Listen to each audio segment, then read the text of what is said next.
Welcome back to Bears and Bulls. I'm your host, Riva Galveztan. We have a special guest here, Mr. Vera.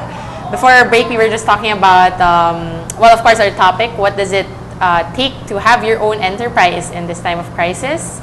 And we were just talking about, characteristics of an entrepreneur, what were the qualities involved in being an entrepreneur, what are the advantages, etc. And now I think we should move on to talking about how does one or how do people actually start running a business or starting starting it, to say how do they start an enterprise on their own?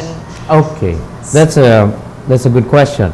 I'll talk from the perspective of an entrepreneur first. Yeah. Okay? Because I think we have been hearing a lot about how do you put up a business as a businessman. Yeah. And of course, the first things first is have it registered, etc. Yeah. So, all those basic. I'd like to take guidelines. it from a different perspective. Yes. As I was mentioning earlier, a businessman's perspective is that more often than not, he's joining a trend already. Okay. So there is a bigger chance that it is going to be worthwhile. Yes. An entrepreneur would probably start first from what I want to do. Yes. Okay, and so therefore I have a template that I'd like to share. Yeah, I was about to ask, what process do you have to follow? I'm sure it's not just, hey, let's buy goods and sell it here and put up all these branches and...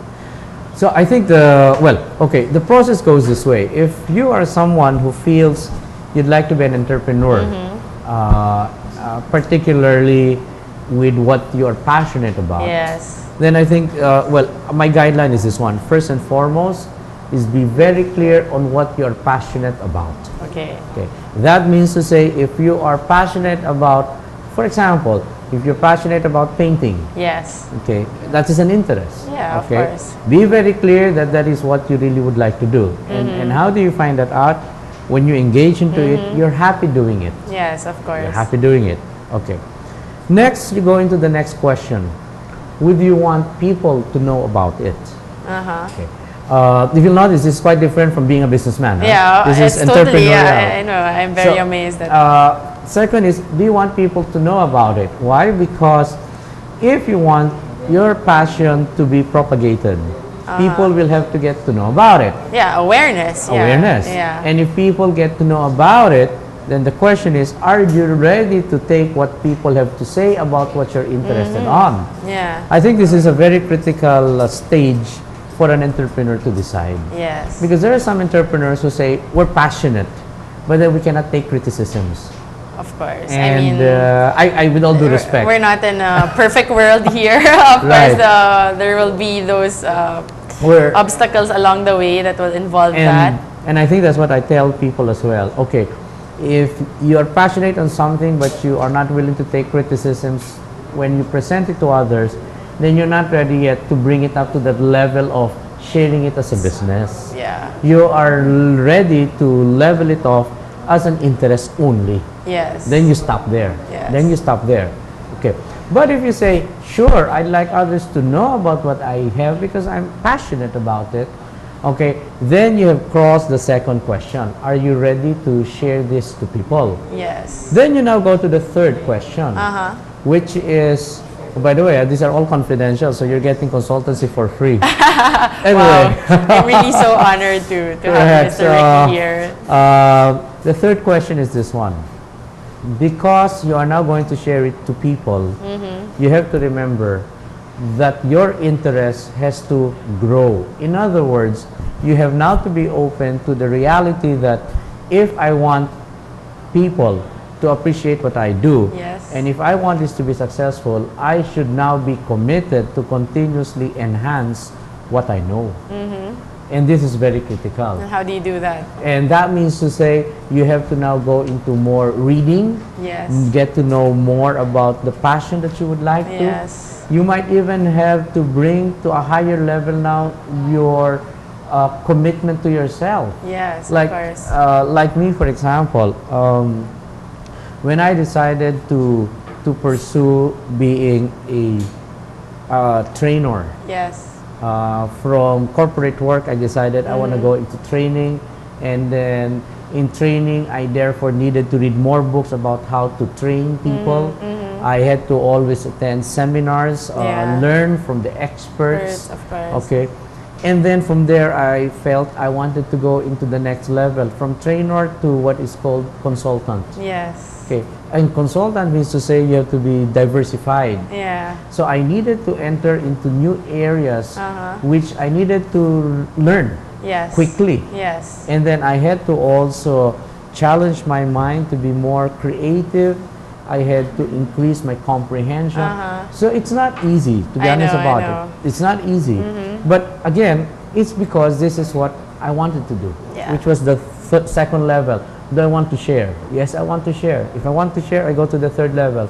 Then I have to open myself that I need to learn a lot. Of course, you have to master.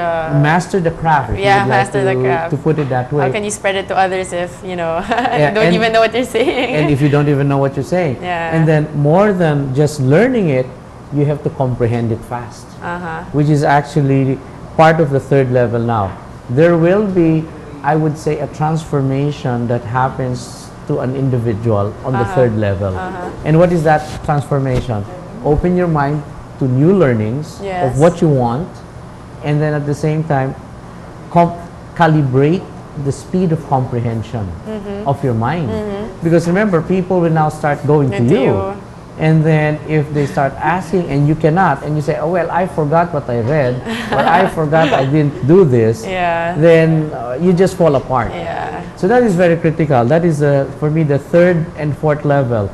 Opening your mind Yes. after accepting that you want to share, and then calibrating your mind so that your comprehension becomes faster. And then you go now to the fifth level. And what is the fifth level? Plan now how you want to move on. Yes. In other words, when we talk about planning here, you have to decide now, how do I want to position myself? Now we talk about marketing. Yes. Now we talk about a little bit of branding. Yes. Because I personally feel as a consultant, a entrepreneur is the brand in himself. Yes. So now you have to start strategizing. What do I want? Where do I want to position myself? Yeah. Who is the market that I really would like to, etc., etc., etc. So that would be the fifth level, and that fifth level continues now to evolve because you have Yes. planning, organizing, then you have to lead yourself. So there's a template really for entrepreneurs to move to the level of eventually turning it into a business. Now, for me, for example, not only am I a consultant, I'm also a mentor now to a number of my clients. They're having their children mentored by me. That's great. I So- mean, as early as now, if As they can early as start now, right? I guess. starting a business, why not? So it's I guess what I'm coming from is let's not loosely use entrepreneurship as like I want to go in and when it doesn't work, I want to go out. Yeah. Let's look at it as it's a discipline. Yeah, I It's- actually about to say that, kids who are into entrepreneurship should, it's, of course, there's no 8 to 5 rule, but it's actually how passionate you're about your business, and it will show like how much time you put into it and the discipline that, what are the trade-offs of going to this as opposed to spending time with the business I want to be in. So I think that would be a great kind of discipline to imbibe in the people's characteristics. That's true. That's true. Oh, before I forget, and the point number 6, let your family know what you're doing.